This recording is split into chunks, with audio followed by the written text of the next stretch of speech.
eventually people are going to say, what the hell is going on?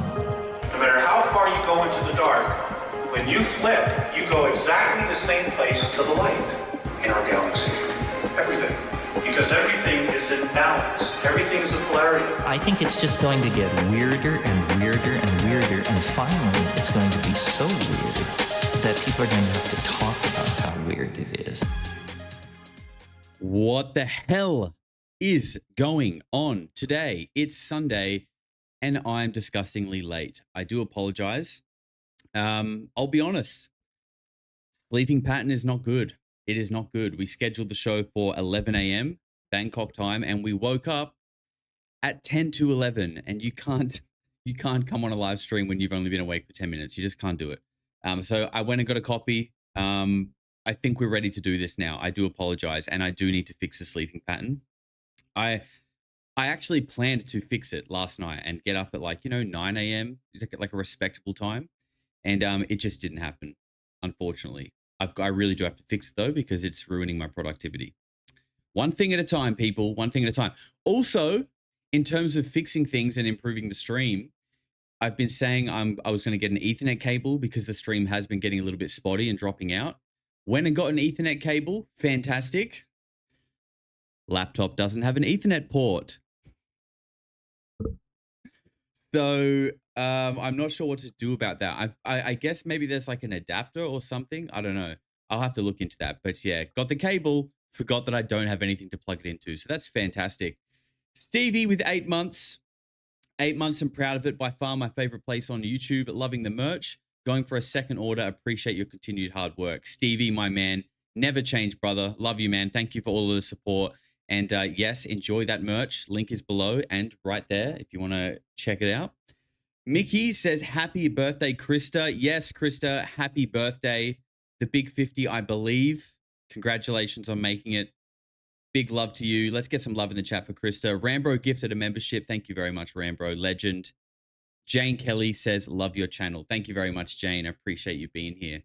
So today I thought it would be relevant if we followed on from last stream, which was a weird week, but we looked at Jeremy Corbell's trailer, which looked interesting. I'm looking forward to watching his movie. But there was a scene in it where something very odd was happening to John Lear. Now, I don't know what was happening. I guess we'll find out when we see the movie. But it was very odd, and we don't need to look at it again. So one thing I've always wanted to look at on this channel is the original George Knapp, John Lear interview, because it's my understanding that this is sort of what put, I guess, both of them on the map in the ufology landscape. Now, I could be wrong there, but that's how I understand this interview. It's kind of like iconic in a way. Yes, John Rear. This is where we got the name John Rear. And if you didn't see the last stream and you don't know what John Rear means, you'll have to go back and watch. Love the bags under your eyes, Josh. Oh, thank you so much, Raiden017. Really stoked you pointed that one out. Fantastic. Andrew Matthews says there are USB to Ethernet adapters. Thank you, Andrew. I'll have to pick one of those up. Appreciate that. Farmer Norm with 5 months says, is that a new shirt, Josh? Why, yes, sir, it is. Thank you so much for noticing. It is a brand new crispy shirt. And Jane Quota, welcome back, you little weirdo. So this is what we're doing today. Let me sip my coffee, try and get rid of these bags under my eyes. And let's get into the show. We're going to be jumping over to this screen. And Kelsey has come in and says, Ooga booga, love you weirdos. Thank you very much, Kelsey. And Raiden, after highlighting the bags under my eyes, has said, you know what? I feel bad for this sleepy idiot. I'm going to become a member. Thank you very much, Raiden. I appreciate you. All right, guys. Let me adjust my camera because I'm a little bit off screen. And we'll get the show on the road. I think that's a little bit better. Yeah. Okay, that works. Fantastic. Richo says, get yourself into that adapter, bruv. Gunnedah sucks. Never go there. We had a shit weekend. Okay, I feel like there's a bit of sarcasm there. All right, maybe I'll check it out. Thank you very much, Richo. And I promise next stream, we'll have the adapter, or maybe the one after that. We'll see. Depends how hard it is to find. Okay, people. So this is a two-part thing. John Lear appeared on KLS TV with George Knapp twice, 1987. We're going to be watching them both. So let's kick it off here with part one. Each part goes for about 25 minutes, and we'll stop off along the way as we see fit.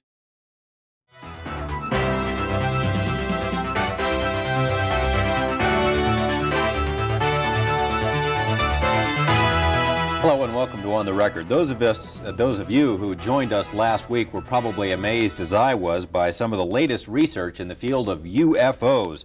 There is so much to talk about, however, we were unable to fit it all into one program, so my guest again this week is UFO researcher, former state Senate candidate. Okay, it sounds like this is actually, I've got the parts the wrong way around.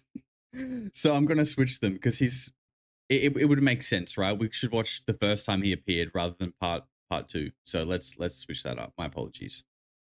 Hello and welcome to On the Record. Flying saucers, extraterrestrials, monsters from outer space. The government has been telling us for years that they're not real. They're weather balloons or swamp gas or reflections from the sun or the ravings of lunatics. But serious UFO researchers say a breakthrough may be very close. Some of the government scientists who worked on the top secret project Blue Book are ready to talk. What's more, a series of revealing government documents have trickled out of the federal files, documents that paint a much different picture of the UFO phenomenon. One of the most dedicated UFO researchers lives right here in Las Vegas. His name is John Lear, and he is my guest today. Mr. Lear, thanks for being here. Okay, George. To begin with, you're a pilot, an airline pilot, captain. You have held 17 different world speed records at one time or another. You're a member of the famous Lear family that all Nevadans are pretty much familiar with, a former state Senate candidate. You don't sound like the kind of guy who would get hooked up in something that a lot of people would say is a bunch of nonsense. By the way, how young and dapper does George Knapp look? I just want to say, and also for anyone who doesn't maybe doesn't know John Lear, or you're sort of new to this topic, or maybe newer to my channel, I did a video in about October, November last year that was about George. Oh my God, wake up, Josh! It was about John Lear speaking about a buried UFO in a town called Garrison in Utah. This is like a really rural town. And we did like a big Google Earth investigation on it. So this guy's been around with some really big claims for a long time. And one of them being a giant UFO that was too big to move, just like Ross Coulthart. Interesting. A lot of people would say is a bunch of nonsense. No, it's just by coincidence that I got really interested. This about 2 years ago. My father saw a UFO and my brother did. And they were very interested, but there was really no proof as far as I was concerned, to really look into it until about 2 years ago. Your father and brother saw them. Can you give details? My brother saw one. He was flying a P-38 from Phoenix to Los Angeles at night. It just appeared in front of him. He made two turns, 90-degree turns. It stayed in front of him and then disappeared. And my father was flying at night, I believe, over the Arizona desert, and saw one too. So you got an interest because of the other members of your family. How did you start out? I had an interest, but there was really nothing I could put my finger on. And like I say, 2 years ago, a friend of mine came through town. We had flown in Southeast Asia together, and he was retiring from the Air Force. He came over, and we started talking about where he had been for the last 15 years. And he mentioned that he had been stationed at Bentwaters. And I said, oh, Bentwaters, that's where the flying saucer supposedly was in 1980. He said, no, John, not supposedly, it was. He said, I don't care if you believe me or not, it landed. I didn't see it because we were confined to quarters, but I know people who did, and I'll give you the names, and if you ever see them, tell them you know me, and they'll tell you the whole story. Since then, I ran into one of the security police who was within 10 feet of the saucer and actually saw the three aliens get out and go up to General Gordon Williams, who was the wing commander at that time. I think this is the problem with a lot of what John Lear says, and you'll probably notice this as we listen to these two interviews, that it feels like almost all of his information is things other people have told him, and he's just kind of, I guess, believing them and repeating it. So it's like either this guy's privy to a lot of information and a lot of people are telling him things, and it's true, or he's like this vessel that people are intentionally feeding bullshit to, and he's either repeating it knowing that it's bullshit intentionally, or he's just gullible as hell and is just believing everything that he's hearing and is repeating it intentionally. But it could be option one. It could be true as well. But that's just one interesting thing, that like none of this is really firsthand. It's all like from people that he knows. Quite a bit of documentation regarding this Bentwater incident. Why don't you go into that a little bit? There's the Colonel Halt memo that came out under the Freedom of Information Act, and it told about the mysterious lights and beaming down and everything that happened in the forest except the actual alien landings. That wasn't in the memo. And there was also the tape, Colonel Halt tape, forest tape, that he made over a period of 8 hours. And there's a 20-minute segment that we've been able to get a hold of that you can hear him running through the forest and being worried, saying the thing's after us. Now, why do you suppose that hasn't come out? I mean, this particular incident, why hasn't come out if so many people, and you've told me about this before, have seen it or seen these aliens? Why haven't some of them come forward? A lot of them have come forward, but they're just not getting any press. It's something that people just don't want to deal with. The press doesn't want to deal with, and people aren't going to listen to something unless Dan Rather or any of your big press people are going to tell them about it. And they're just too spooked. The Air Force has made an art form of ridiculing people who have talked about this thing. They've done an excellent job of covering it up for the last 40 years. George, basically what we're dealing with here is, I'll give you the bottom line. Okay. I'm not trying to sell it. I want to hear your thesis. Isn't it crazy? He's saying covering it up for the last 40 years. It's 40 years on the dot from Roswell, from this interview, which, you know, that's like not that crazy. But what's crazy is it's only 40 years. Like, that doesn't sound like that long. Like, for example, I'm just doing the math in my head to make sure I'm correct. It's 40 years from us now to this interview. There's a 40-year gap between, 39, but you know, we'll call it 40. 40 years between us now and this interview. The same amount of time between this interview and Roswell. That's crazy. That's actually crazy. I'm not trying to sell a book. I'm not trying to promote a lecture. This is based on what I've come across after intense research in the last year. And I have found out that the government has retrieved between 10 and 15 actual flying saucers, 3 of which have been in perfect condition, 1 of which they tried to fly.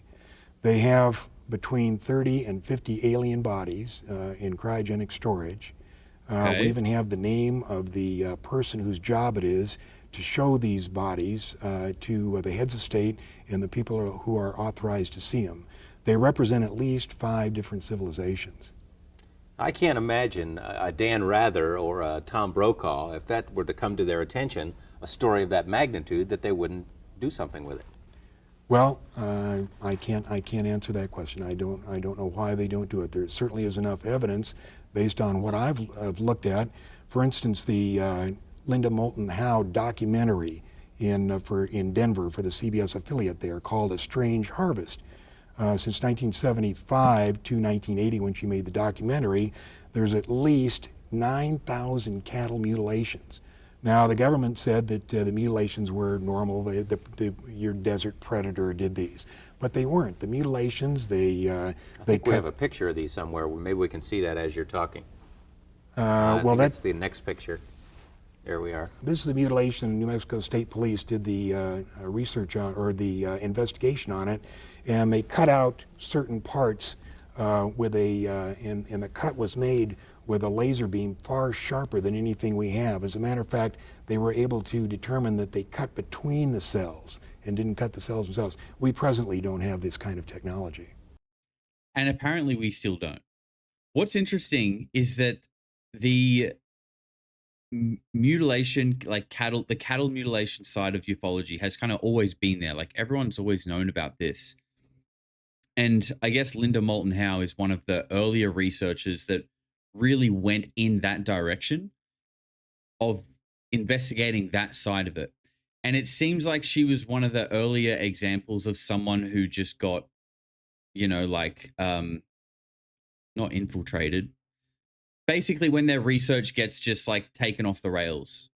It seems like when you start talking about this side of it, you just kind of like either literally disappear, or you just kind of, you guys know what I'm trying to say. I haven't finished my coffee yet, but you guys know what I'm trying to say. It seems like you can talk about little Zeta Reticuli gray boys all day, but when you start talking about the fact that cattle are being completely drained of their blood all over the country and world, that's a problem. Kind of like a problem when you start talking about like the Pizzagate theories and stuff like that. Like that's a problem. So why is that? Why is that? Mickey, you little freak, thank you for becoming a member. Richo, we did that one. James King Japan with 10 months says, come to Japan. I see a lot of the UFO religion buildings here. Never saw them in Australia. Interesting. UFO. Is it actually a religion over there? Because I know they have that part of Japan that is famous for UFO sightings. I didn't know that it was like a religion though. But isn't that fascinating? That we can even put ufology in that category, because it really does feel like that. And you could argue that it is that, just with it, like we talk about it all the time, that these sightings are the same things people have seen for millennia, but we just give them a different name now.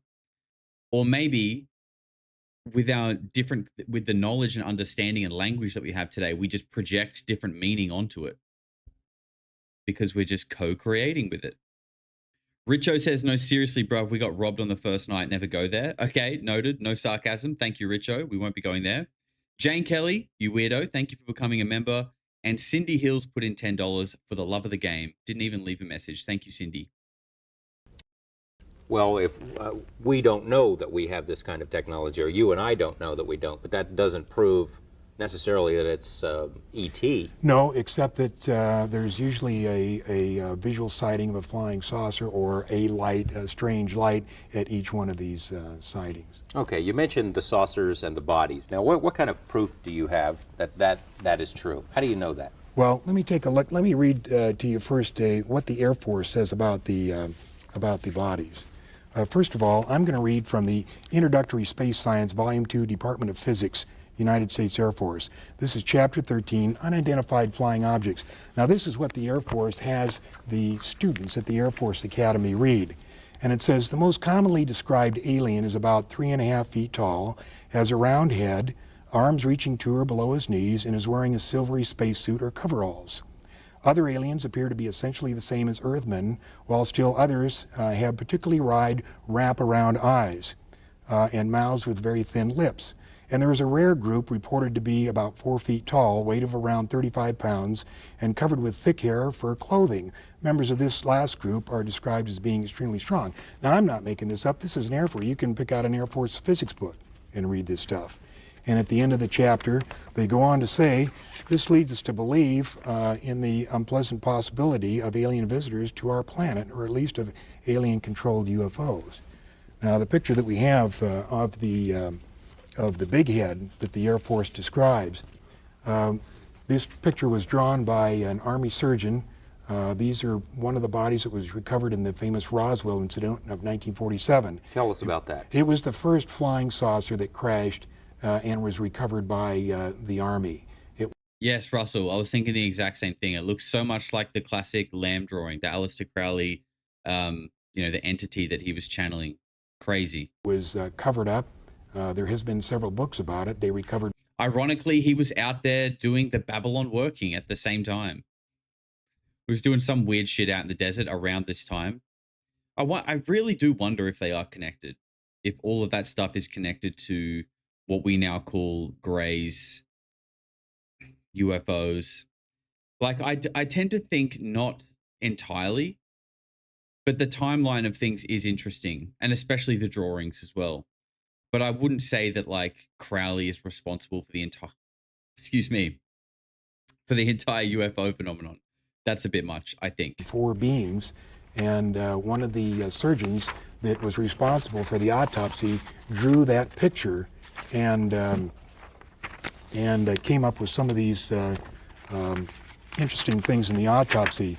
I'll just read a couple. 3.5 to 4.5 feet tall, 2 round eyes without pupils, no earlobes, nose is vague, neck described as being thin, arms is described long and thin reaching down to the knee section. You can see that there's a webbed portion in the hands, no teeth, no apparent reproductive organs, Brain capacity unknown, colorless liquid prevalent in the body without red cells, no lymphocytes.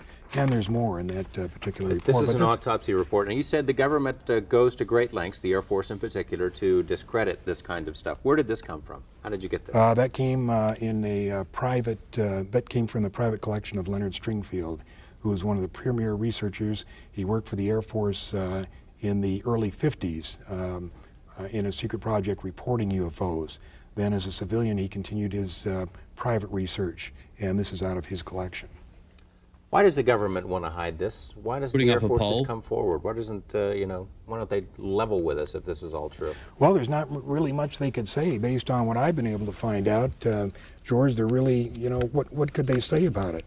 They've been researching it for many, many years, and based on my information, let's say that the president decided to make an announcement. This is, if he made it today, this is what I think that he would say. Quick poll going up. Have you seen both of these interviews before? My fellow Americans, I come to you before you tonight with an announcement of great importance. Despite all our denials, flying saucers do in fact exist. Where they come from, we do not know. Who is in them, we do not know. Where they are from, we do not know, nor do we know how they got here or what they want. We are unable to duplicate any of the metals found on the several craft we have recovered, nor are we able to figure out how they are propelled. We have hidden these facts from you over the past 40 years in hopes that we could give you more answers. Unfortunately, we are no closer to answers today than we were 40 years ago. God bless you all. In other words, you find it highly unlikely that the president would ever make a statement, anything like that? No, it's just, it's too big. It's the problem is not only just the fact that there are five and as many as 10 different civilizations visiting us. Apparently, and this is from the research that I've done, at least 90% of them are hostile. And when I say hostile, if not hostile, they have a completely different set of morals than we do. Okay. Fantastic. You love to hear that. I think that's important to remember though as well, that like hostile is so relative. What the hell? Hostile is just so relative, right? Like, I mean, we've had these conversations before. Like fish probably see us as hostile because there are massive fishing boats out there trying to collect fish, but they're not going out there going like, man, we can't wait to massacre. I can't wait to massacre a ton of fish today. Like we're like, oh, okay, we need to eat. So we need to supply the fish markets. So we got to go get some fish. Like it's just, you just don't think about it from the perspective of the fish, right? And I wonder if that's what like, I wonder if that's what like enlightenment actually is. Like total awareness is when you just gain the ability to kind of see everything from the other perspective, and you start realizing, you start to become more aware of your own actions and what is actually like destructive and non-destructive to the overall species and populations that live on Earth. I don't know. I'm digressing. Wrapping up this poll just quickly. 58% of the people haven't seen these interviews before. That's great. This is sort of classic material, like I said at the start. So I'm glad that we have a majority that haven't seen it, because this is good stuff, people. This is foundational knowledge. I'll tell you what, we're going to come back to the president and aliens, because there have been some statements made by presidents, including President Reagan. We'll be right back. Gotta love the music too. Gotta love this music. And interesting, they're talking about, you know, the president isn't going to say anything. And just, I think yesterday, we all know that aliens.gov is now a domain. It got registered as a domain. Now, when you try to go to aliens.gov, you get an SSL error, which means like there is a website built, but it's not fully connected and online yet. But like there's something behind that domain. We just can't see it yet, which is interesting. So I wonder, are these, you know, 46 videos that apparently are going to be released, are they just going to be stuck on aliens.gov? If that's what happens, that's just going to feel so weird. If we get aliens.gov and it's just like a Pinterest website of like radar videos of all these like black and white indistinct infrared videos, that's going to suck.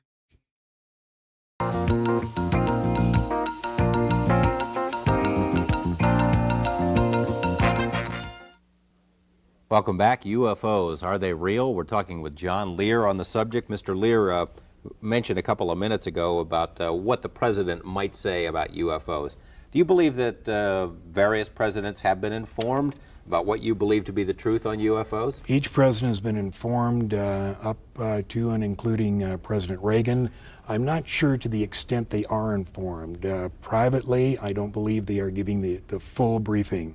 The people that control this information is a organization that we know of as MJ-12, and they're a top group of military and scientists. And I do know that when the president becomes president, it takes at least 3 or 4 months before he actually gets the clearance to know everything there is. Now, that doesn't mean they tell him, but it does take 3 or 4 months to get. Now, talking to the president, let's talk about what the president has actually said. Has he mentioned anything about aliens? President Reagan? President Reagan, on December 4th, 1985, this is a copy of the speech from the White House, just before he went over to Iceland. He says, "I couldn't but, one point in our discussions privately with Secretary General Gorbachev, when you stop to think that we're all God's children, wherever we may live in this world, I couldn't help but say to him, just think how easy his task and mine might be in these meetings that we held if suddenly there was a threat to this world from some other species, from another planet outside in the universe. We'd forget all our local differences that we have between our countries, and we would find out once and for all that we really are all human beings here on this earth together." Reagan loved saying that. There's so many clips of Reagan saying that in various different ways, in various different settings and with all different audiences. It just makes you wonder, like, and also let's not forget the clip that went viral like a month ago. Yeah, about a month ago, of the guy who was the head of the DOE under Reagan saying he cried himself to sleep every night after getting briefed in this underground facility for months, saying that this isn't the world he thought he brought his children into, and he's seen aliens, they're real, he's seen them himself. Like, this is that era. This is that time. He couldn't be just making a supposition for purpose of making a point. You're saying he's trying to tell us something. Well, here, 1 week ago at the 42nd General Assembly in front of the UN, September 21st, he says, "In our obsession with the antagonism of the moment, we often forget how much unites all the members of humanity. Perhaps we need some outside, universal threat to make us recognize this common bond. I occasionally think how quickly our differences worldwide would vanish if we were facing an alien threat from outside this world. And yet I ask you, is not an alien force not already among us?" Now, this is right out of a White House speech. I'm not making this up. What did he mean by this alien force? I mean, does it say? Does he go on to say something? Yeah, he says, what could be more alien to the universal aspirations of our people than war and the threat of war? I see. But the point is, why would he even bring up aliens? I mean, it's pretty far out for the President of the United States to be mentioned threats from outer space. Okay, what about? What could be more alien to us than constant war with ourselves? Constantly killing ourselves. We're one of the only species that just kills itself en masse. President Carter. And then you've got other people saying that there are aliens here that look just like us and they walk among us. Maybe they're the ones who can't stop starting wars. President Carter, we have the quote from Carter when he was during his election campaign. "If I become president, I'll make every piece of information this country has about UFO sightings available to the public and the scientists. I am convinced that UFOs exist because I have seen one." Jimmy Carter says he saw one. That's Jimmy Carter. He saw one in 1973. But he didn't tell us, did he? He doesn't. The pressure is enormous on these people to cover this stuff up. How can that be? Are they afraid of a panic? That people would panic? There's the panic problem, and there's also the problem that, in fact, in Cro-Magnon man, there may have been some tinkering to make us what we are today. And that's been borne out by Several researchers, we couldn't have developed exactly the missing link. Something had to happen to get us going. Between 4000 and 8000 BC, we had just been going along and for hundreds of thousand years not doing anything. All of a sudden, bang, we started making pottery, invented the wheel, invented fire, and everything took off. What was the key that did that? I don't know, but it causes one to think. You got to respect how much of the law Lear knows in the days before the internet. That's very true. You could, and I agree, Brandon. Like you could say respect it, but then it's like, is it sus? Is it sus that he's got this much law packaged and zipped up to deliver pre-internet? Maybe not, but probably worth considering. You mentioned a couple of minutes ago before the break that you think 90% of these visitors are hostile. What makes you think that? Well, doesn't fit with what we think of as ET, you know? If you read several of these books that are on the newsstands, one is called Intruders, one is called Communion. They apparently come down, and when I say apparently, this is taken from 300 hypnosis cases. A friend of mine has done 140 of them. And the people are abducted, they're taken up into a saucer, usually lasts about an hour. They do all kinds of experiments. They give them shots, they poke them, they cut them, they do all kinds of things, then wipe out their memory and send them back. Only after several months of some psychological problems do they end up going to a psychiatrist. And the psychiatrist, on trying to find out what the problem is, in the use of hypnosis, finds out that this person has been abducted. What's the reason for that? What are they trying to learn? There's three things that they're trying to do with these abductions. The first thing is they're trying to monitor us. It started in the early 40s, and they'd put a little unit, very small BB-type object, way up in the backside of the brain, and they'd leave it there for about 18 years. They'd pick them up and put it in about 4 years old. About 12 years old, they would pick them up and monitor it. Then about 18, they'd take it out. The second thing they did is they put a post-hypnotic suggestion. According to many of the people that have been hypnotized, and we found out what they've told them, apparently within the next 2 to 5 years, there is going to be a big event. Something enormous is going to happen. And these people who have been abducted, and there's probably over 100,000 of them, have been given some place to go and something to do. But under our best hypnotic techniques, we cannot find out what it is. So how do we? Doesn't that sound familiar? In the next couple of years, something big is going to happen. This is 1987, people. In the next couple of years, something big is going to happen. I think they were saying that around the year 2000 as well. And they're saying it again now. They're saying it again now. Who knows? Who knows? Draco, thank you very much for the 5 gifted memberships, sir. Let's get some love in the chat for Draco. Legend. Appreciate you, man. Look, the times are very different now compared to back then, but you can't deny that there has been a constant trend over the years of there being like an imminent, I guess you could call it cataclysm, global event, invasion, whatever you want to call it, false flag. I don't know. But I guess over the years, but between now and 1987, the world has changed a lot. It has changed a lot. And that is due to, big events, I guess. But there's not.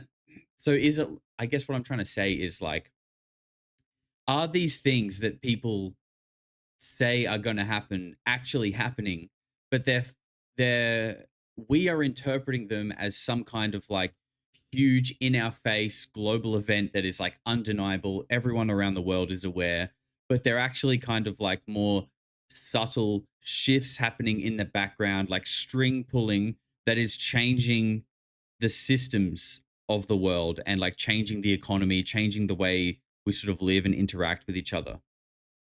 I don't know, just a bit of food for thought. Know that that's true. Because they said they're going to do something. They know that they're going to do something, but under the hypnosis, they can't find out exactly what it is. And the third thing that they do is genetic experiments. They've been crossbreeding. There's a very good book out now called Intruders, written by Bud Hopkins.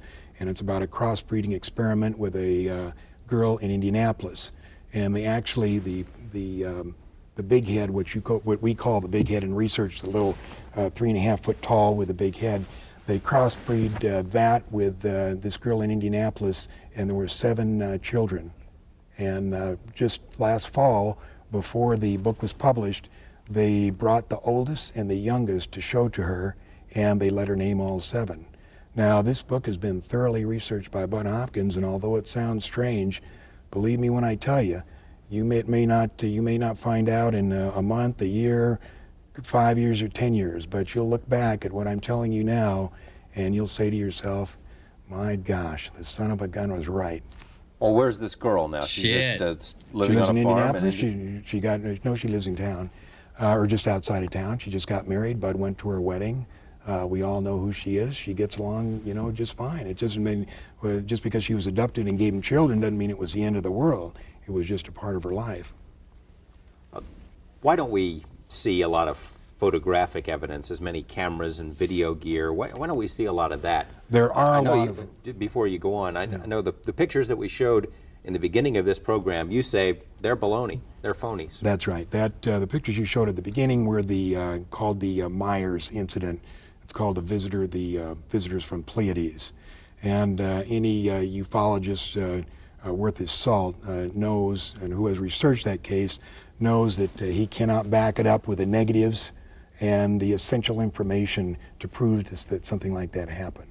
So, I mean, you can't really prove anything you're saying either, though, right? Like we said at the start, everything John Lear is saying is basically like, I was told by X, or, they told me this, he told me that, blah, blah, blah. He's not really backing anything up either. He's just kind of repeating something that he's been told and saying, like, he has it on good authority. And that doesn't automatically mean it's wrong. Like, I know, like, it's really, people love saying, like, sources trust me, bro. And, like, I understand what you're saying, but sometimes, like, that just because you can't prove it doesn't mean it's not true either. So just because someone doesn't have proof, the whole, like, trust me, bro meme, I think, causes people to, like, jump on that and be like, oh, trust me, bro, trust me, bro. It's like, well, it could actually be true just because they can't prove it. But what's more of a red flag to me is him sitting here saying things that he believes but can't prove, and then pointing a finger at someone else for saying something that they believe but can't prove. Like, he's basically calling someone else out for doing the exact same thing that he's doing. And to me, it's a little sus. Where's my dog at? Where's my dog? Come out. Why is he stuck? There he is. He's a little, it gets me feeling a little sus, McArdistry says, it's the end of the world as we know it. It's the end of the world as we know it. It's the end of the world as we know it. It's the end of the world as we know it. And I feel fine. Fantastic. Glad you're coping with it well, McArdistry. Shigley with 8 months says, yo, Josh, hope Thailand and all the ladies are treating you good. Yep, all the ladies are treating me just fine. Thank you very much. Stevie says, a type of my spirit will rise from the grave and the world will see I was right vibe right here. Thank you, Stevie. And Shigley gifted a membership. My man Shig. Thank you very much, brother. Okay. Let me oh no. Here we go. We look at that as suspect. So in other words, you run into your share of phonies as well in your research. Absolutely. There's not that many, but there are a few out there. There's so many people that have real stories to tell that we're just so busy with those. For instance, let's take the November 17th Japan Airlines incident. I'll tell you what, we're going to take another break, and we'll do that when we come back. That's a big one. That's a big one. The Japan Airlines thing. I hope he goes deep into that. Because that's like a full-on blatant saucer sighting, right? We have a few minutes left with John Lear. We're talking about UFOs. You're about to tell me about the Japanese airline incident. It's probably something that's still in the memory of our viewers. Yeah, the Japanese airline incident was a cargo 747 that had taken off from Iceland flying to Anchorage. And as he passed over the United States border and the northern part of Anchorage, he was intercepted by a UFO that was twice the size of an aircraft carrier. and he was followed by 40 minutes. He made a complete 360-degree right turn. He made a descent of 5,000 feet, and the thing stayed with him. Regardless of what you hear, the FAA did have him on radar, and so did the Air Force. If you have a picture there, this is a 26-page document made by Bruce Maccabee, who's a physicist employed by the Naval Surface Weapons Laboratory and one of the most respected figures in ufology. I don't think we have that picture, so go ahead. Okay, I'm just going to hold it up here, and Wrong you can camera, see John. the size of the 747 to What the the hell? UFO. Now, the UFO was not brightly lit like that. Didn't he just say it's double the size? That's looks like Earth compared to the sun. That's crazy. It's just made like that for reference. It was dark, but this is what he saw beside him. Well, whose rendition is this? This is the That's huge. I didn't know this. I did not know this, that this was the size of the Japan Airlines incident. I swear before he just said it was double the size of the plane. This thing is like, it looks like the plane is the moon and the UFO is Earth. Like it's huge. captain's, this is from the captain's rendition when he was debriefed by the FAA.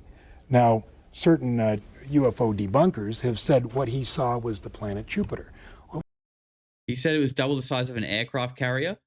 I mean, even still, that's way bigger than that. That's way bigger than that. this is an insult to all transport category captains around the world. I mean, the guy knows the difference between something that's twice as big as an aircraft carrier and the planet Jupiter. I've also heard that it's the reflection of his own plane. But the Classic. the radar, Yeah, that was an something like attempt to describe it. You can't imagine what pressure these people are under to cover this stuff up. It's I love it how like people who want to debunk and come up with reasons why it's not true, especially when it comes to pilots like David Fravor or, you know, the pilot in this Japan Airlines thing. You know, you don't just like hand in your resume at your local airline and say, hey, I'd love to be a pilot. I'll do a bit of training on the job. No, it's like not just years of study, but like thousands of hours in the air. Like you literally train to be able to recognize things. Like part of your skill set is identifying things in the sky and what they are. But the moment the people who are trained in doing so say, look, I think I saw something that was like a UFO or something weird, people who aren't pilots are just like, nah, that was Jupiter. No, you saw Jupiter. No, it was probably just the reflection. Like, oh, okay.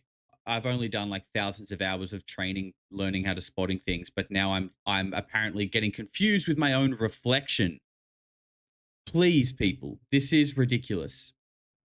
McArdistry says, I need some butter for those ears. Doing my best, sir. it's tremendous pressure. It So- really is. Okay. You were going to tell me that the church, did you want to go further into the JAL incident? No, I just want to say that's a 26-page report. It had the captain and the ATC conversation. It had the radar plots, and it had the Air Force plots and the FAA radar plots. There was no question about it. You want to tell the thing me followed him. the church, what do they think about UFOs? Well, here's a copy from the London Evening News, July 21st, 1987, and it says, prepare to meet thine aliens. Vatican theologians have acknowledged that there could be life on other planets. Now they plan to train missionaries capable of working in space and meeting aliens. Jesuit scientists at the Vatican Observatory in Frascati near Rome have reported moving lights and other identified phenomena in the sky. Starting in September, the Vatican University will have a special UFO section. You've said before you thought a lot of their intentions were hostile, and you've mentioned before that a lot of the sightings are around military bases. Why don't we see them here, Las Vegas? We got a lot of military bases here. Well, in fact, there have been a lot of reports of UFOs in and around Las Vegas, not specifically over the Air Force bases. We have the test site, and of course we don't know what's going on there, and we have Nellis Air Force Base, but there have not really been a lot of sightings over there. The main Air Force sightings were in 1975, and the UFOs descended on every Strategic Air Command base guarding the perimeter of the northern United States. and they hovered over the nuclear weapon storage area, and they stayed there with impunity for up to 2 and 3 hours over a period of 3 days. And nobody heard about it. Well, there world was a didn't know. few. Doesn't that sound familiar? Doesn't that sound familiar? UFOs hovering over Air Force bases with impunity for days. Again, like, this is the same thing happening on repeat for a long, long time. A long, long time. New Jersey drones. Yeah, didn't the other, like, only a couple of days ago, I saw something about things hovering over Wright-Patterson Air Force Base, causing it to be shut down. Like, it's the same script on repeat. And when I say same script, I'm not saying it's all fake, but it's what I'm saying is, fake or not, none of it's new. This has been happening for so long, and there's just like this refusal to acknowledge it. Reports, but you really don't. I have a report 150 pages long of the F-106s that were sent out to chase them, and the helicopters, and notifying the Canadian authorities, and the security patrolmen that were sent down to actually see what was going on, and they'd come up on these things, and they'd say, "I'm not going any further." You think maybe it's a top secret area? If the Air Force actually does have them, maybe they got him here. I'm certain they do. Up at the test site, there's a report that of the 3 that they got in perfectly good condition, at least 1 is up at the test site and has flown, and 1 was being flown as of 1981. By us? By us, yeah. We mentioned at the top of the show that perhaps a breakthrough might be coming, that some of these people from MJ-12 or from the Project Blue Book who are in on the government's research and who saw some of this stuff might be ready to talk. We got about a minute left. Why don't you tell me about that? It's our information that part of MJ-12 wants to release it, part of it doesn't. We're hoping that we can do this, but of course, as researchers, we're not aware of all the ramifications. We just know of what we're looking at. So we would like to see them release it, but we really don't know if they are. Okay, John Lear, it's been very interesting. You keep us posted. Sure will. Thank you. We'll see you next week with more of On the Record. Gotta love the music. Gotta love the outro music. So that was part 1. That was John Lear's first appearance on KLS TV with George Knapp. And maybe you guys can correct me if I'm wrong here, but did this appearance, is this what red-pilled George Knapp? Is this what created the George Knapp that we have today? Was he doing this kind of thing, investigating these kind of things before this interview?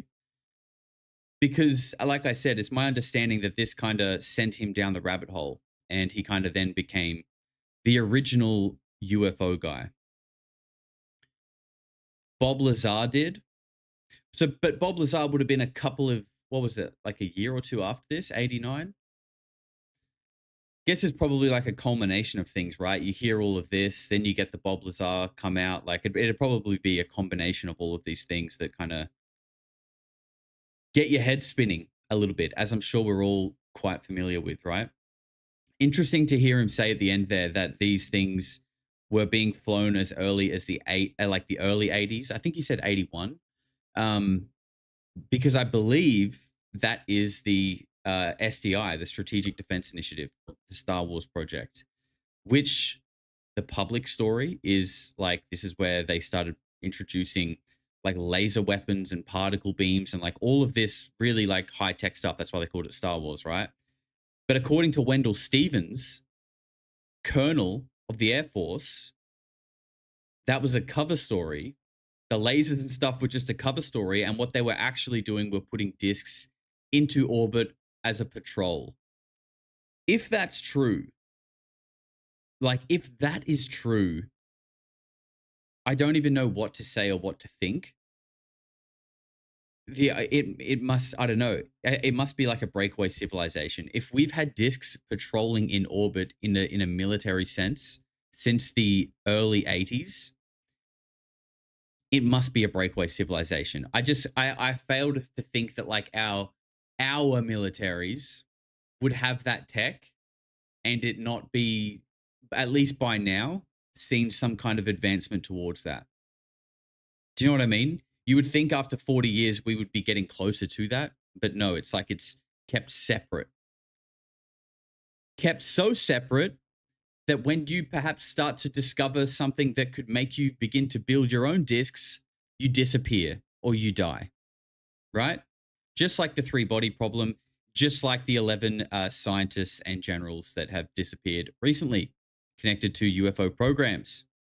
It is like we are living in the 3-body problem, people. Michelle Spence, thank you very much for the $6. I appreciate you. All right, guys, let's get into part 2. That was John Lear's first appearance with George Knapp, and it was followed up swiftly by this one, which goes for about the same amount of time. So let's check it out.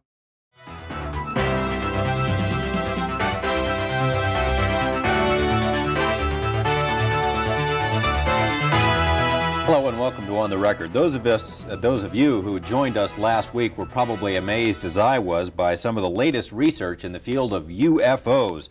There is so much to talk about, however, we were unable to fit it all into one program, so my guest again this week is UFO researcher, former state Senate candidate, and award-winning pilot John Lear. Mr. Lear, nice to have you here again. Always a pleasure to be here, George. To begin with, we have this concept of the people from other planets as little green men. Are they green from what you know? Are they all the same, or we got different kinds of them? George, there's at least 70 different species, and probably more. But yes, as odd as it sounds, there are little green men. That's not the ones we usually see, though. We see the little gray ones. They're about 4.5 feet tall. And we see the ones that are called the Nordics. They're about 7 feet tall, look like us, but they're invariably blonde hair and blue-eyed. They're one of the species that we have on ice. One of their crashes we recovered. Obviously, with different species, they have different motives. I mean, are there good aliens and bad aliens from what you know? And bad aliens and all kinds of ways and reasons for interacting with us. What are some of the reasons? Why would they be here? Genetic experiments. Straight off the bat, first one off the shelf to experiment with our DNA. We are an experiment, people. We are all lab rats being tinkered with. For what purpose? I don't know. But it definitely makes sense to me that we are just an experiment of something larger. Trying to, there's a misconception here. People think that our space brothers would bring us, good things and teach us how to get rid of all our diseases. And if you stop and think about it, that may not be the best thing, because if you had a society without any disease and everybody starts living 150 years, that creates a lot of problems. So they would not meddle in that way. You believe in part that the movies E.T., Close Encounters of the Third Kind, were not entirely just the creative products of some Hollywood director, that both Spielberg movies, by the way. Maybe there's more to that. Why don't you explain? They were carefully guided by representatives from MJ-12, who is this organization that is in charge of the cover-up, in order to get us ready for the release of the information that there are indeed aliens. And in both those movies, they used small little creatures and in order to get us ready for this release of information. So to prepare us that the idea of benevolent aliens from outer space are going to help us out. Unfortunately. I love how the person in capitals in the chat saying, there is no way anyone is believing this. Oh boy, their name is Flat Earth Peep. Now, I don't know if they're talking about themselves and their own beliefs, but keep doing you, bro. You keep doing you. Maybe one day you'll get the Flat Earth revelation. What's interesting about this? What's interesting about this is we have John Lear talking about two Spielberg movies that were about aliens and UFOs being created to prepare people for the revelation of non-human intelligence interacting with humans. And I think he's going to go a little bit deeper into this idea that perhaps the reason why it didn't happen then was because, as John Lear is saying, they realized that whatever agreements and whatever was going on was actually far worse than what they initially understood, and the plug got pulled. This is the story. Okay, I'm just repeating to you what I've heard. So I think it's very interesting. where we are today with, you know, government disclosure, and I put that in quotes because, you know, I if I'm being honest, I don't think it's going to be like a complete and total truth. It's going to be a version of it. And we seem to be really coming to like this apex of that. And we also have another alien movie from none other than Steven Spielberg that seems to be releasing like right on the cusp of this. And I just feel like, as well, I spoke about this with Chris the other day, that these movies throughout time seem to come out are at critical moments. And it almost seems like it gently introduces you to the concept and idea of what's actually to come. And it introduces it and sprinkles in like perspective and a way of looking at it or responding to it that they perhaps want you to do subconsciously, or they introduce ideas that enable them to be able to more easily steer you in the direction that they want you to kind of behave or perceive the actual, you know, reveal or knowledge that you are given eventually after the movie comes out. Does that make sense? It's like the movie is kind of introduced to kind of like soften you up a little bit, make you a little bit more malleable in how you react and respond, and condition you. And then when the real dose comes, you're far easier to just kind of like herd into the way that they want you to go. And I use herd because we are the cattle and they are the farmer. And remember, sometimes the farmer sets the barn on fire. They're not so benevolent. So they made probably one of the most disastrous mistakes when E.T. was put out. At that time was before we discovered what I call the double cross or the grand deception. And they were trying to get us used to the benevolent little creatures, but that isn't the case. Why don't you take a couple of minutes? Now, you've done as much research on UFOs as just about anyone, I'd imagine, and if you haven't done it, you know people who have. Where did it all start, and how have we put this picture together of where they came from and why they're here? Well, the whole thing started in July 2nd, 1947. That was the first crash. First crash of an alien spaceship. Of an alien spaceship. July 6th is when they recovered it and sent it to Wright-Patterson Air Force Base. July 7th is when they held the press conference and told the people it was a weather balloon, which the press bought hook, line, and sinker. September of that year, President Truman established MJ-12, and the purpose of that was to study the saucers and cover up the existence of UFOs. And you say we recovered alien bodies from that incident, right? 4 from that particular crash, yes. And what'd they do with them? They autopsied them. Dr. Detlef Bronk was the chief surgeon, so to speak. He was the one that named them EBEs. And it stands for extraterrestrial biological entities. And we captured 3 live EBEs. They were numbered in their order of capture: EBE-1, EBE-2, and EBE-3. Where did we capture? Where did this happen? In different crashes. EBE-1 lived with an Air Force colonel between 1949 and 1952.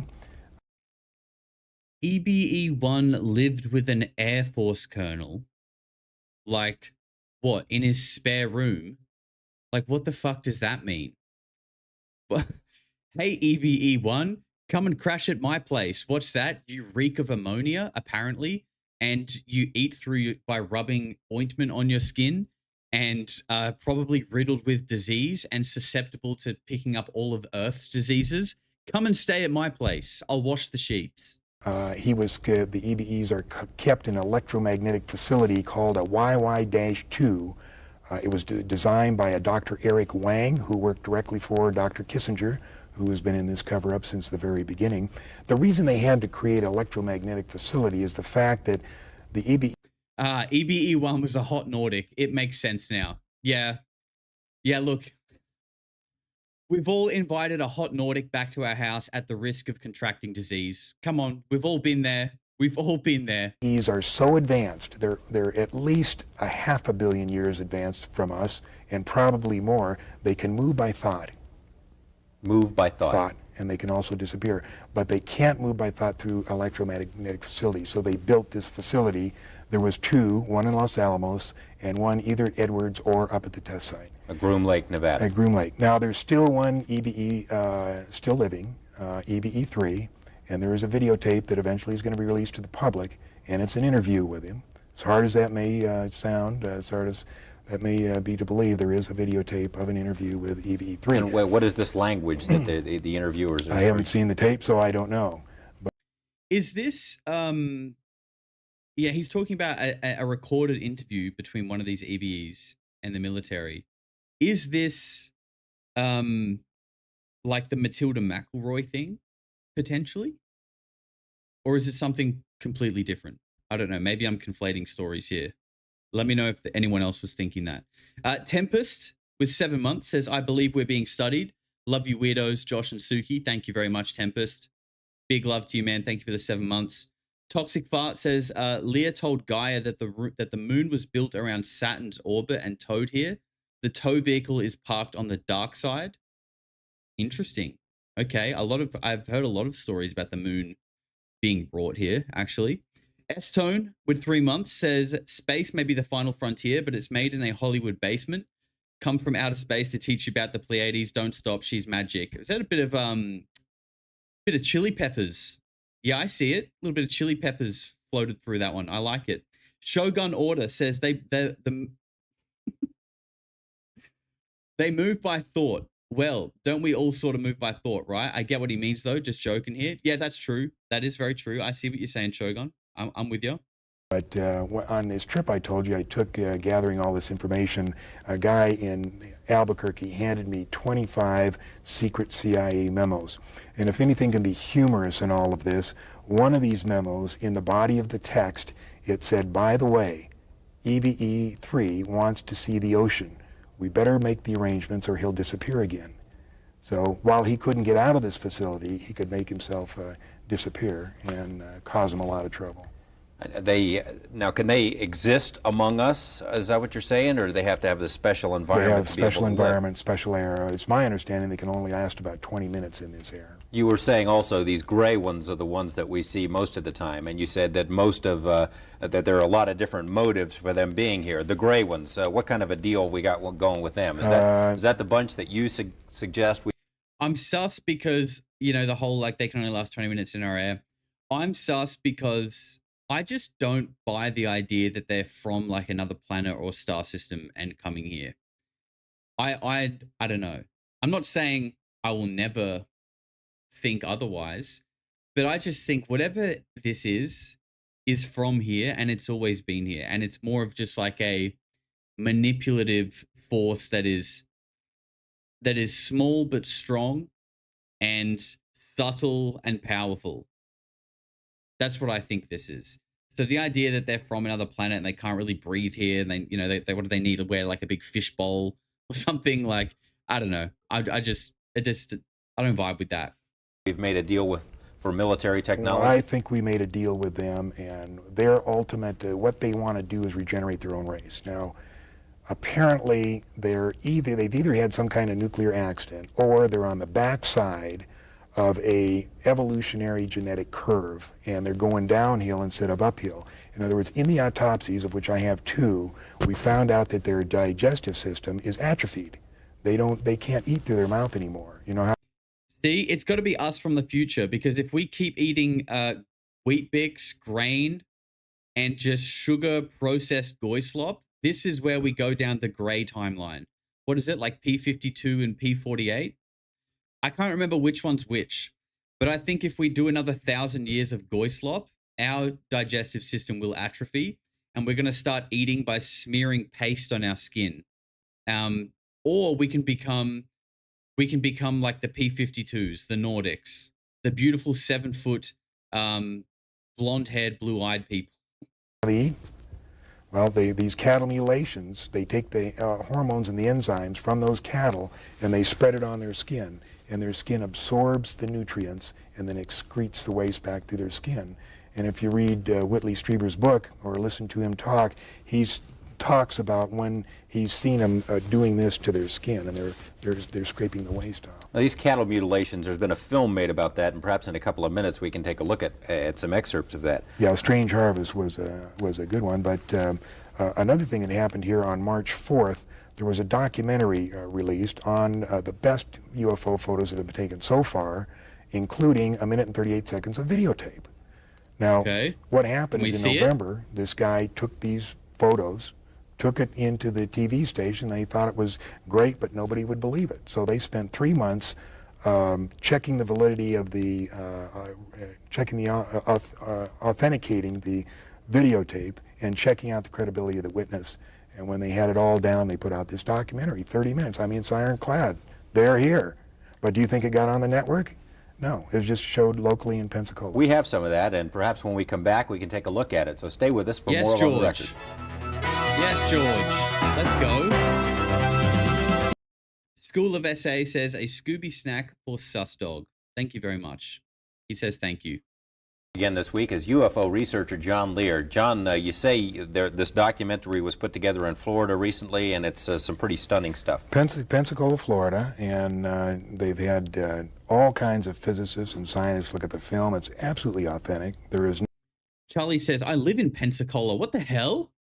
What the helly? Isn't there is a very famous either an abduction story or a sighting. I think it's maybe an abduction story from Pensacola. Am I correct, chat? Surely someone knows that. There's a very famous story from Pensacola. Or am I getting confused? Is it Pascagoula? It's one of the two, but there's a famous story. Nothing fraudulent about it. And it's really interesting. I just can't I can understand why the networks didn't pick it up, because each one is controlled by a member of MJ12. That's quite a claim, but we're going to take a look at the film now and see if it's worth suppressing. Let's go.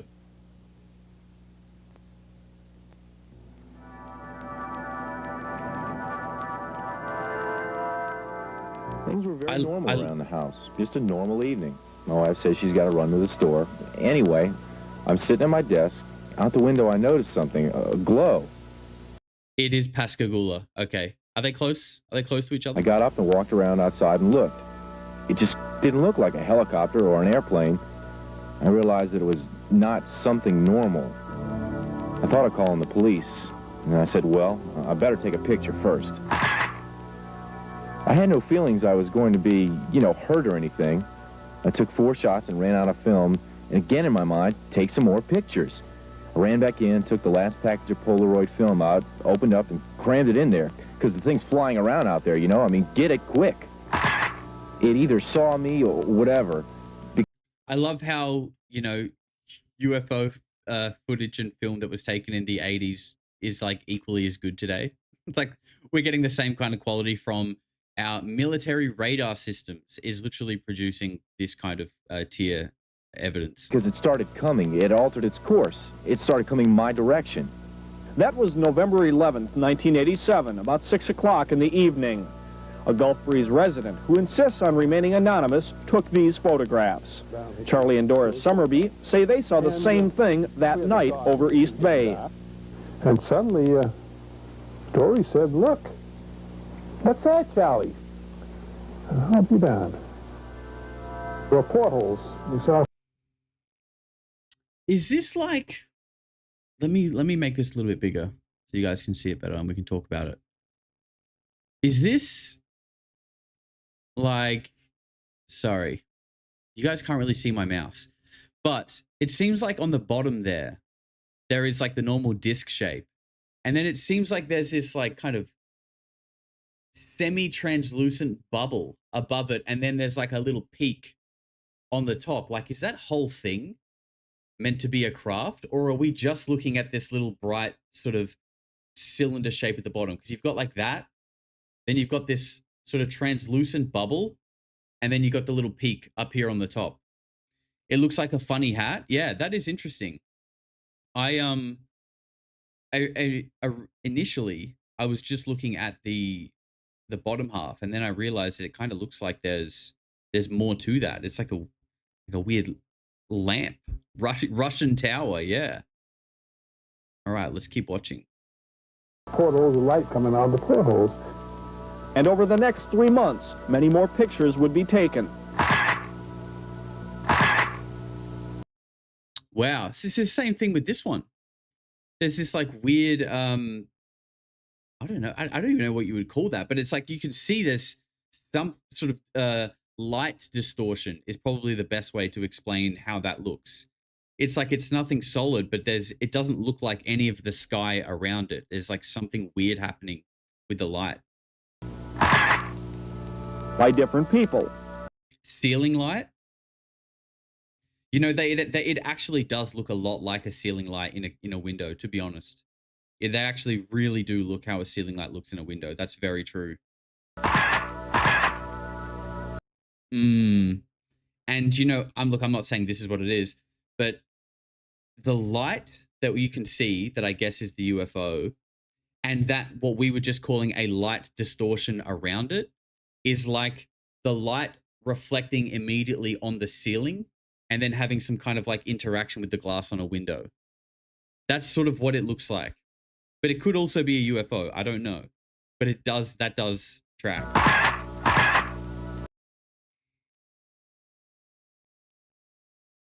I think we should do a poll. Let's just do a poll. Do you think this is a real UFO or a light reflection on a window? I'm interested to see what you guys think. I'll play it and I'll do the poll. And videotapes too. And I feel that there's absolutely no sign of a hoax, that the photographs are genuine, that the witnesses are telling the truth, and that this presents probably the best, without any doubt, the best photographic evidence in 40 years of UFO investigations. All right, the poll is up. Do you think it's a genuine UFO photo or is it a light lamp reflection? I'll leave it up for about a minute or two.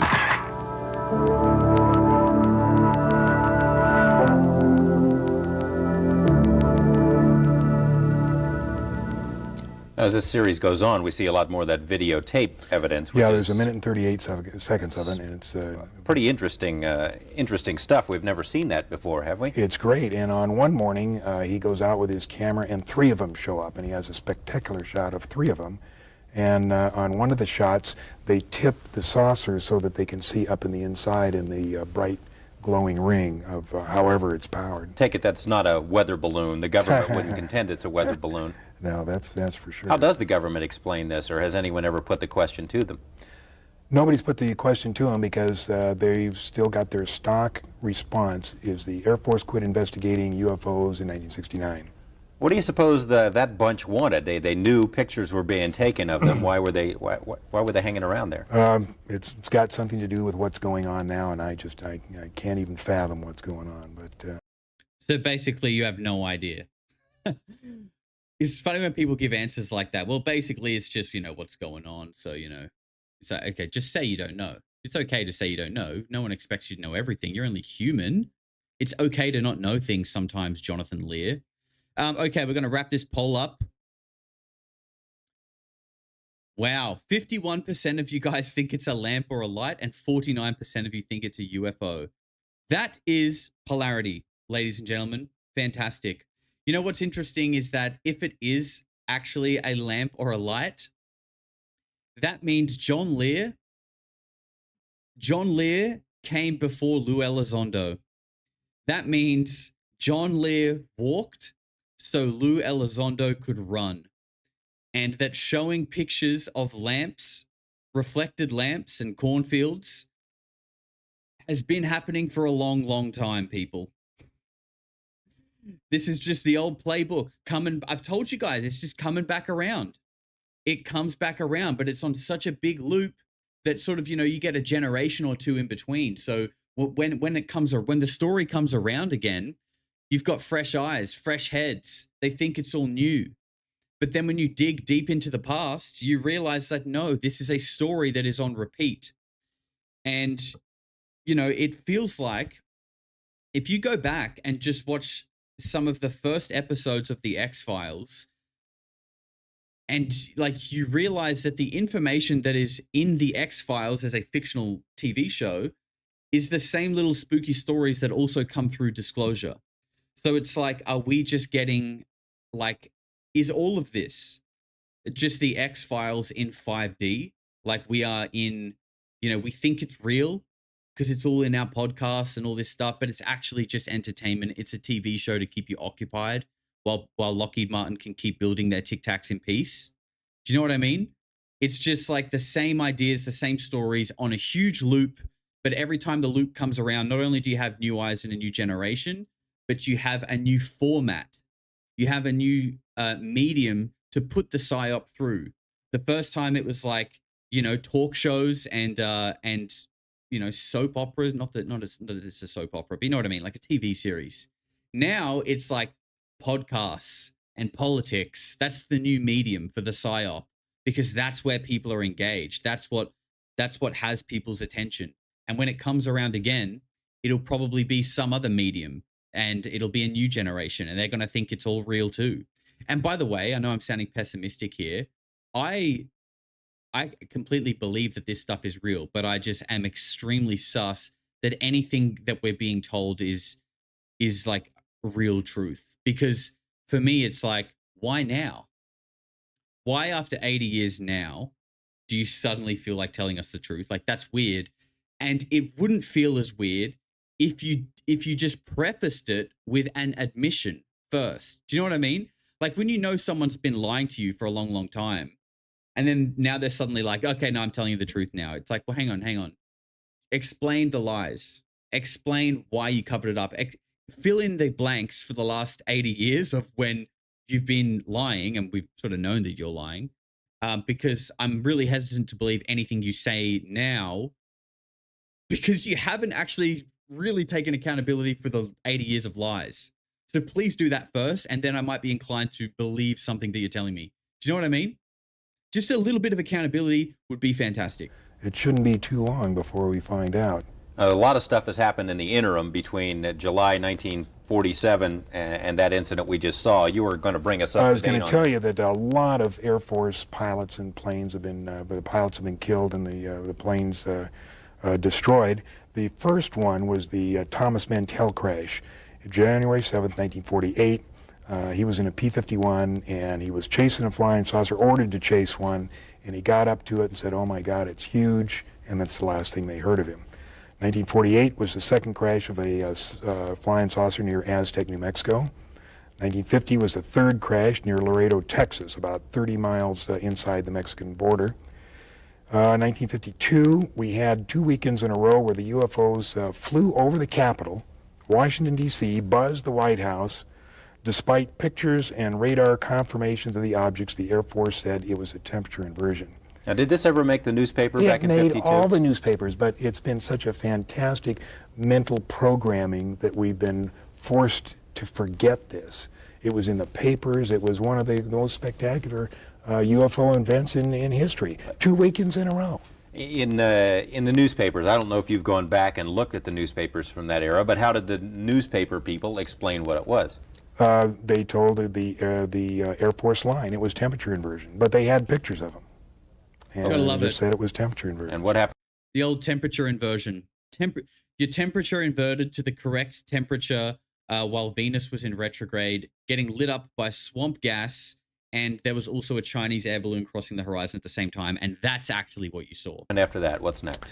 The government established an intensive program of ridicule against anyone who said they saw flying saucers, and fear of ridicule was the foundation on which the cover-up was placed.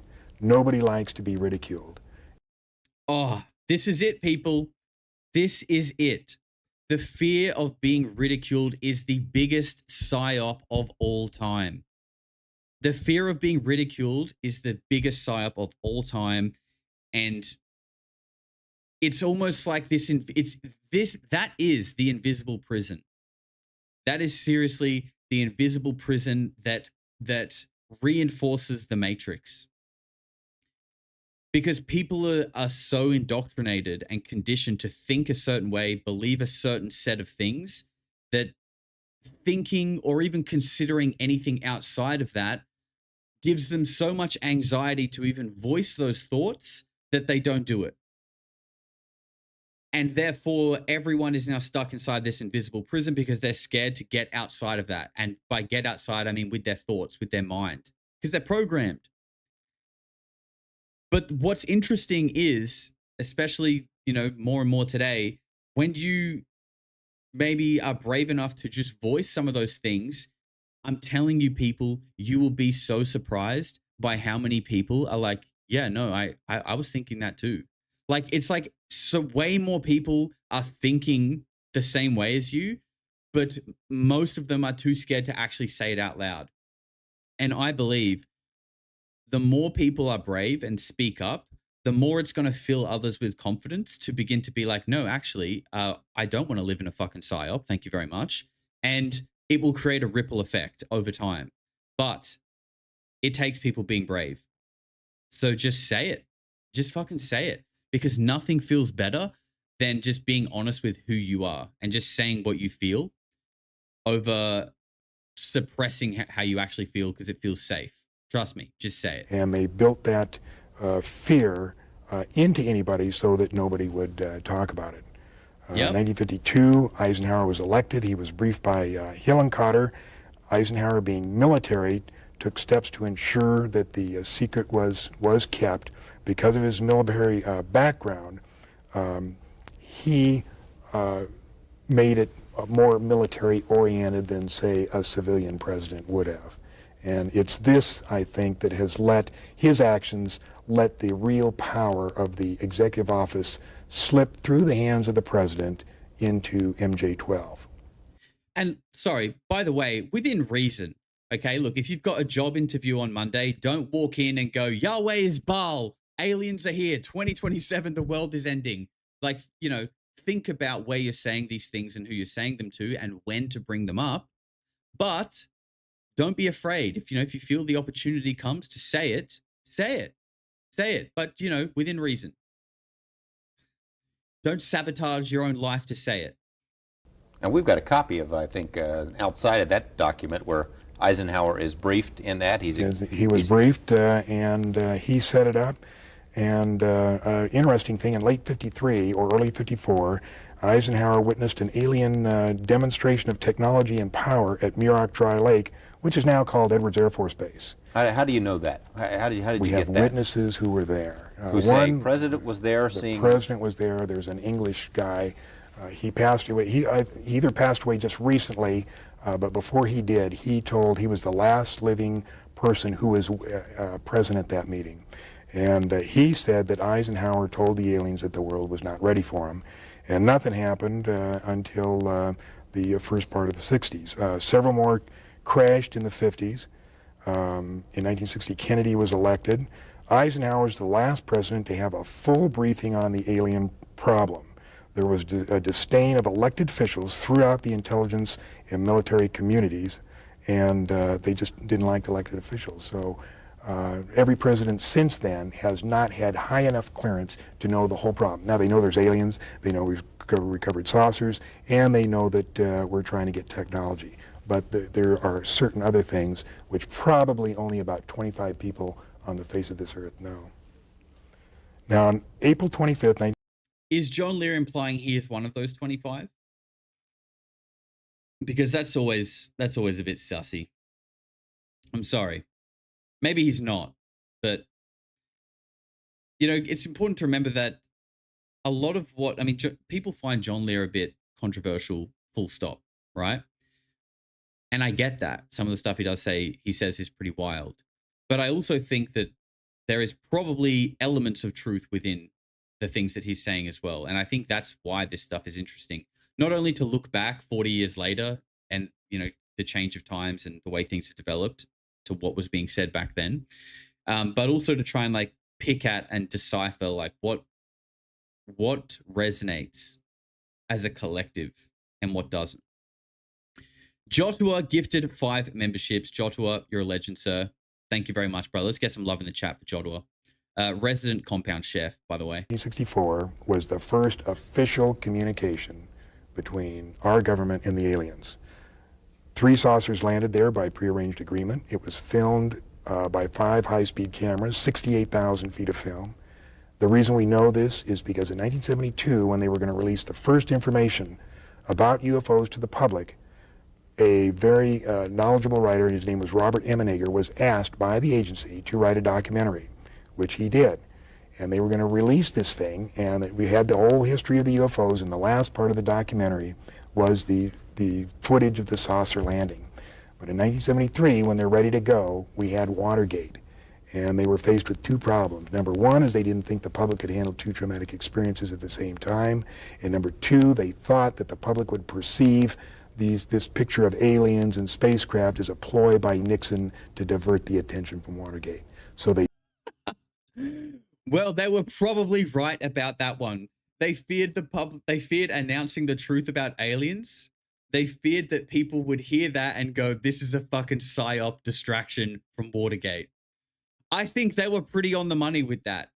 I think they were very much on the money with that, because people are like, oh my God, they're going to disclose aliens as a distraction from the Epstein files. That's today, 40 years later. So I think they were ahead of the game with that one. Fantastic. What is interesting as well is a lot of people, I've heard people saying, this is a bit of a side note, that, oh my God, they've started the war in Iran just to distract from the Epstein files, or like rather than, convict the PDF files in the government, they wanted to start World War III instead as a distraction. I actually think it's the other way around. I think it's the other way around, because people are so wound up and mad about the Epstein files that they've gone at World War III. Well, I don't start World War III, but they're kicking off in the Middle East, right? And people are still going, but what about the Epstein files? What about the Epstein files? Because they were pretty crazy and dark, and there's a few revelations there on how people are viewed and how people are treated and things that people have done. But what I found so interesting is that when they were released, there was no real context or report or statement. It was just like, here's the files, good luck going through them kind of thing. It was like, figure it out yourselves. So it's almost like, it's like it's got a not a time limit, but if they were to just come out and make a definitive statement about it, it would kind of pass. But they kind of gave us the evidence, allowed us to digest it over time, and people were still finding things weeks and weeks later, and then calling for like justice and whatever. Meanwhile, now they're going overseas and starting this war. So it actually feels like that's the distraction, the Epstein files for the war. How aliens come into this, I don't know. Maybe it's another one. I don't really know. But the reason why I also think that is, I remember like Afghanistan, Iraq. I remember these wars.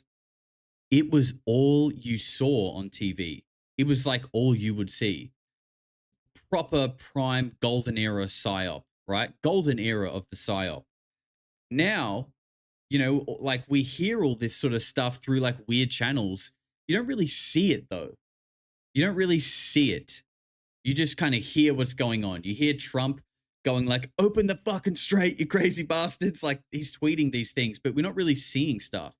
So it feels like whatever's going on over there, they don't really want you to know like the truth of like what's actually happening, because we're not really seeing it.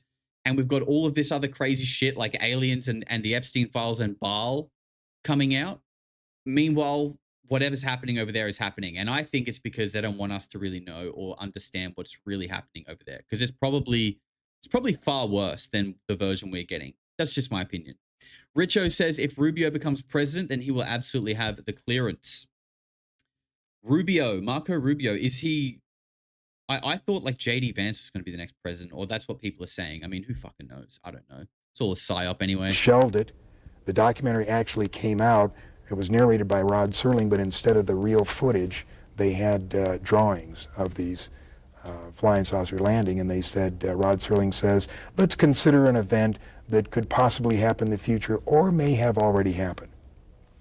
But it did already happen, but what happened then? I'm jumping ahead of you here, and we can backtrack a second, but the next president after Nixon, President Carter, I remember him as a candidate saying that one of the things he'd like to do when he got into office was to get to the bottom of this UFO stuff, to look into the Project Blue Book files.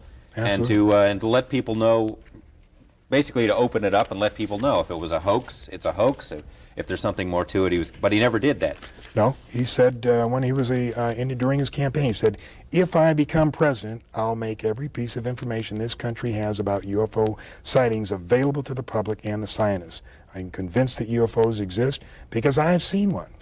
But MJ-12 got to him, and they explained how important it was to keep it a secret. Yeah, they all say that. They all say that, and then they get in, and then all of a sudden, it's like, I'm going to release the UFO files. I'm going to be transparent. When I get in office, we're going to do this, and we're going to do that. And then they get in office, and they get these metaphorical handcuffs on, and they're like, Iran are 5 minutes away from having a nuclear weapon. We have to stop them. Iran is our greatest enemy. We have to send our men and women to the Middle East, and we have to fight Iran. They've been 5 minutes away from making a nuclear weapon since the 80s, and they're still only 5 minutes away. But I swear they have one. I swear we have to go. And apparently he agreed with him because we never heard anything from Carter. Okay, what else? In between Nixon and Carter, anything? The end of the 60s when then I believe we made a deal, 1973, 1980, were cattle mutilations.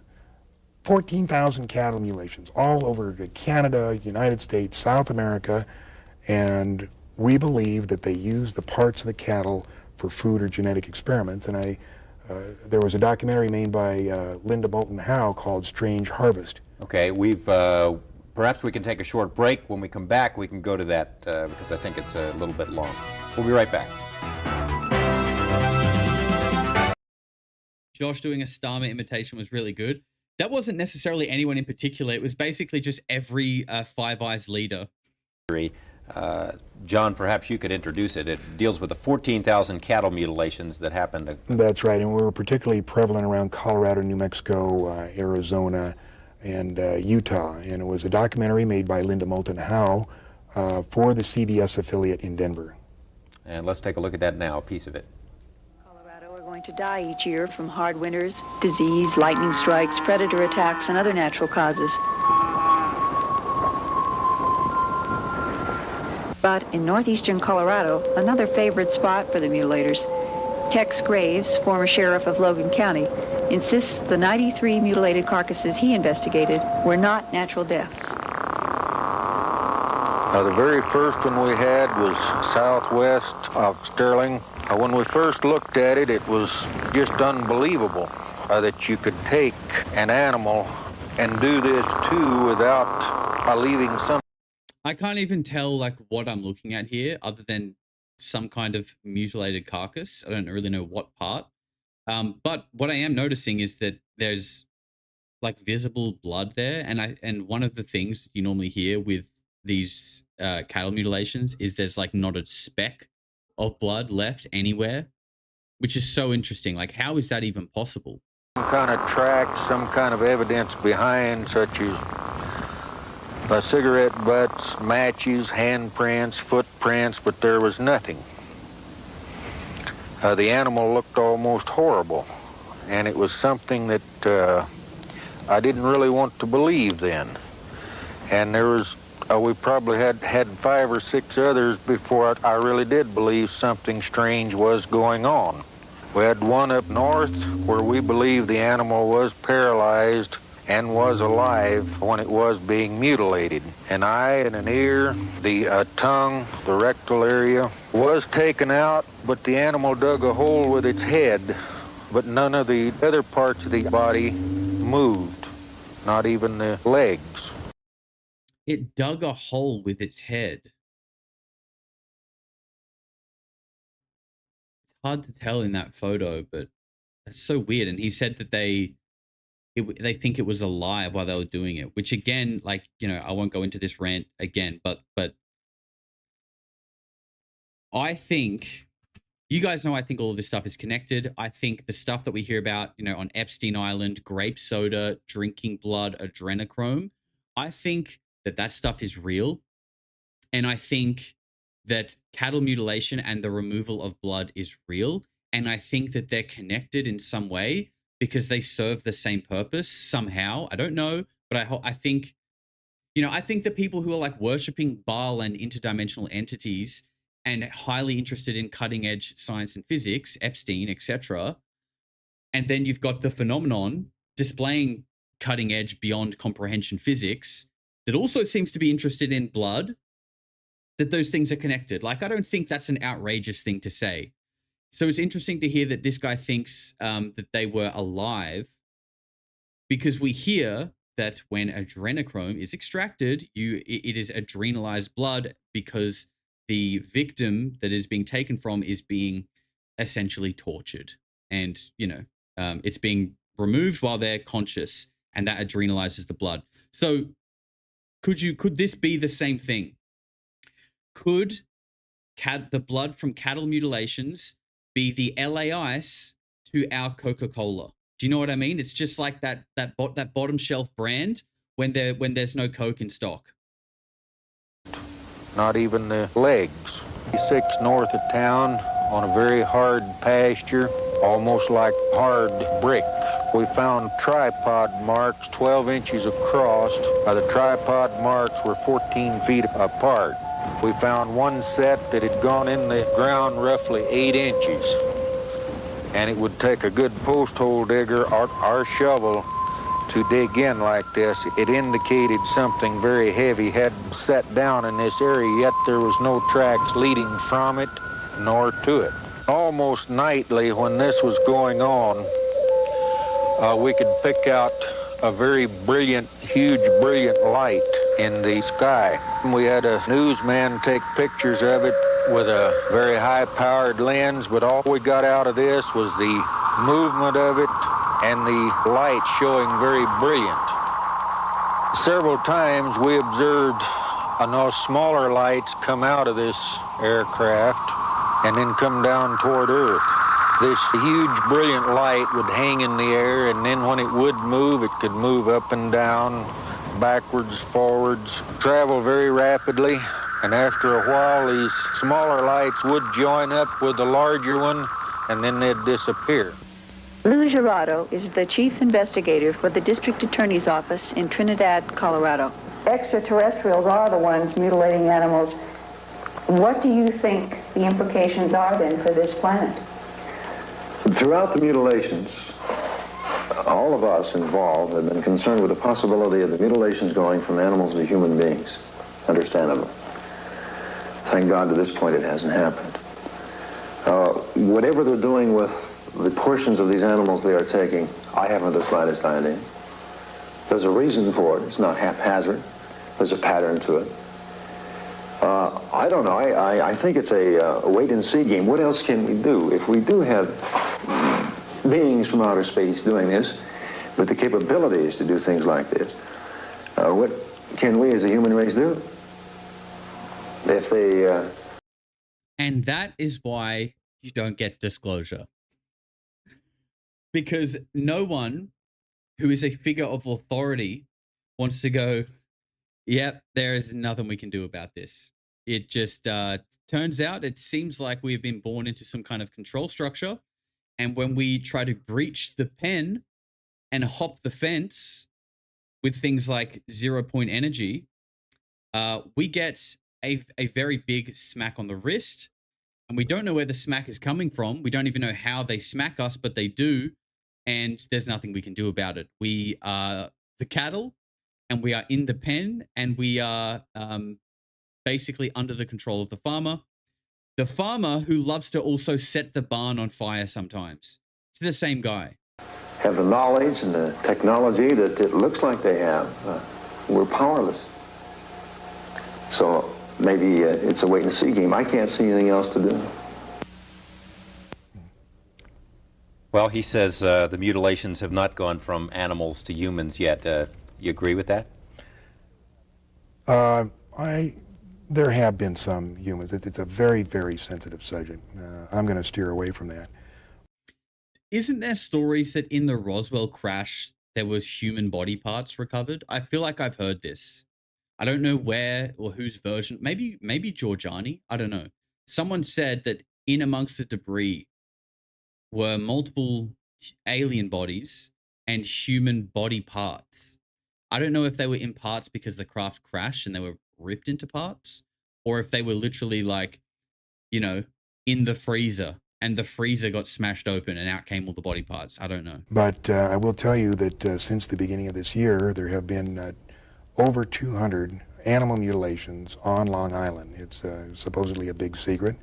I know that there's 4 major law enforcement investigators working in plain clothes. On Long Island, New York? Yeah, Long Island, New York. We have an investigator working with us who's sending us videotape and keeping us informed of what's going on. So it still is a problem. And you say it's food. That's what they're doing. Well, food or genetic experiments. Food. Food. We are food, people. Take your choice. Now, it hasn't gone maybe to the point of where they're mutilating humans, but you do believe there are abductions. And you also believe that at one point there may have been some kind of a clash between American military forces and these UFO. That's one of the stories when we began to discover what I call the Grand Deception was in 1979, and apparently there was some kind of clash. 1983 is the date that I call that we finally recognized that we had made a disastrous mistake. And that's when MJ-12 realized that they were in deep, deep trouble. They had made a deal with these people, and it had not worked out. And now the question was what to do. You got about a minute left. What would you like to say to people out there to prepare them for it? Now, you've made allusions a couple of times when I've had you on the program that something is coming. We've heard that before, something is coming. Why do you think something is coming? What's coming? And how should we get ready for it?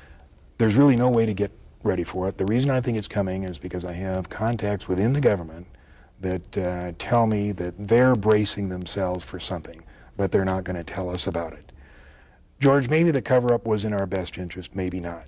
Maybe the government underestimated the intelligence of the American people and decided we just couldn't handle it. But let me tell you this, the truth is still the truth, and nothing can change that. Not the military, not the government, and not me. John Lear, thank you very much. It's always a pleasure to have you here, and I'm sure we'll have you back again. Thank you. Thank you as well. See you next week with more of On the Record. Damn, the truth is the truth, and nothing can change that. I like that. I do like that.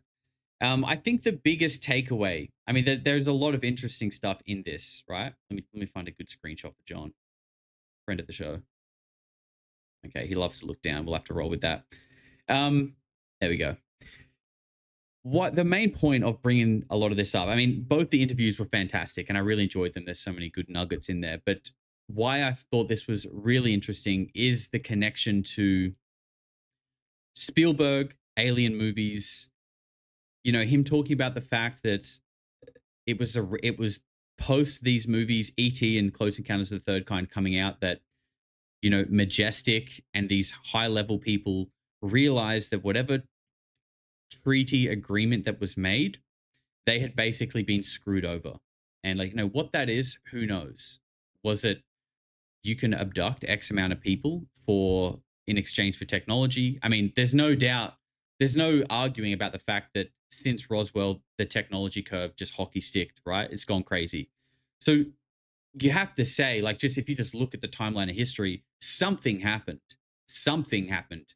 I mean, maybe it's got nothing to do with UFOs. Maybe it's just a coincidence that at the same time as Roswell, maybe we figured something out that enabled technology to hockey stick. Who knows? But it is interesting. Something happened.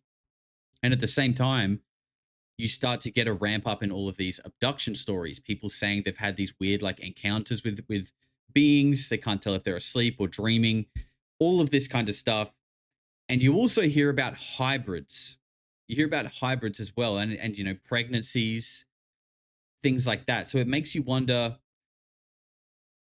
has this species perhaps integrated themselves into us? And somehow these hybrids are, I don't know, easier. Maybe they're controlled. Maybe they're the NPCs. Maybe the hybrids are the NPCs. The people who just don't seem to be able to, like, think critically or think for themselves. And they're there to just kind of, like, push along the desired narrative. Because if everyone was like a free thinker, it would be very hard to control a population and get them to kind of go in a certain direction. If everyone is just having their own individual thought, it would make sense that you need like a group of NPCs to kind of steer the linear storyline. You know what I mean? From point A to point B. I don't know. You know, a lot of the stuff I talk about, I don't know. I'm just thinking out loud here, people. And, you know, I'll never profess to actually know anything. I think that's a bit of a red flag, if I'm honest. But I do think it's good to have little thought experiments. It's good to be open-minded. Consider different people from different times, different things that they've said, and just see what fits, see which puzzle pieces fit and which don't. And also not having to, when you pick up a puzzle piece, you don't have to then in that moment be like, this piece fits right here, or this piece is a lying piece of disinformation. I'm going to stomp on it and burn on it and get really upset on X about it. You don't have to do both of those. You can go, I might just put this piece back for now because I can't see where that goes just yet. That's all. That's all. Doesn't mean that piece is a grifter. Doesn't mean that piece is a disinfo shill, CIA bot. You can just put it back down and stay in a peaceful mindset. You can still do that. I would recommend that, actually. Marin says, with 7 months, by the way. Thank you, Marin. Excellent stream as always, Josh. Really enjoy catching you live. Keep up the good work, brother. Thank you, brother Marin. Appreciate you, man. Big 7 months as well. And Shogun says, in my opinion, there are levels of hybridity, from ones who are very much like regular people under their own autonomy, up to fully controlled ones too. Yeah, well, if the whole taboo topic is really about DNA and genetics, and I feel like that's probably, you know, some kind of spectrum, then that would make sense. And I do wonder that too. Like, you know, if there are really hybrids here, or there are, you know, non-humans that walk among us, you know, they look just like us, they walk among us, all the things that we hear. My immediate question is, okay, do they know? Like, do they think that they're human, but they're perhaps humans who in their head are going, you know, I think I can fucking hear what people are thinking. Or they're going like, you know, I keep having these really weird dreams or daydreams, and then those things keep coming true. You know what I mean? Like, these people are hybrids, and they're feeling and sensing like these like weird perhaps abilities that come with an altered set of an altered DNA structure. But again, because they're scared of the programming and ridicule, they don't really want to say it or speak out, and they just kind of sit with it privately and struggle with it privately. Or are they literally just like, I know that I'm not human and I'm just like subtly blending in? I feel like the first one is actually more a more plausible thing. Like, to think that there are people here like, you know, trying to like incognito act like human, like that's kind of crazy. I mean, it could be true, but I feel like that's way crazier. RH negative blood. Yeah, I don't know a lot about that stuff, but I do think there's something about blood types is interesting for sure. For sure. I mean, not to mention the fact that apparently, you know, they're abducting cows and taking it. They're drinking grape soda. I mean, blood is obviously important for some reason, but I also think the blood type probably has a very interesting role as well. Like, I feel like I don't even know what blood type I am. You would think that being told your blood type should be something, not that you need it often, but it should be something that's just part of like your birth certificate in a way. You know what I mean? Like, when was I born? What's my ethnicity, my hair color, my blood type? Like, these are things we should all just know. I don't know mine, and I don't think it's a really common thing for people to know. Some people do, some people don't, but it's not like easily accessible information, and that's weird. Like, why not? You know what I mean?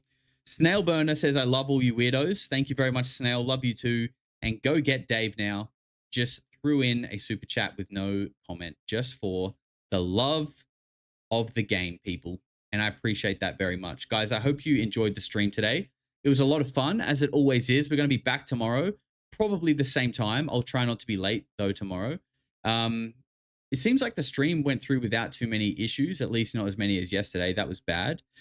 But tomorrow, hopefully I can get an adapter by then. If not, we'll be raw dogging it once again. But we'll be doing Weird Week tomorrow. So we'll kind of just be looking at some of the news. Joe Rogan was Joe Rogan was in Trump's office. Like, it's just, guys, it's just so weird. It's just so weird. It's getting weirder and weirder. And that is why we're here talking about it. And I appreciate all of you showing up and just hanging out with good vibes and just here to dig into it all together. I really, really do appreciate it. I can't say it enough. So thank you all. Enjoy the rest of your Saturday night or Sunday, whatever it is, wherever you are. I appreciate you.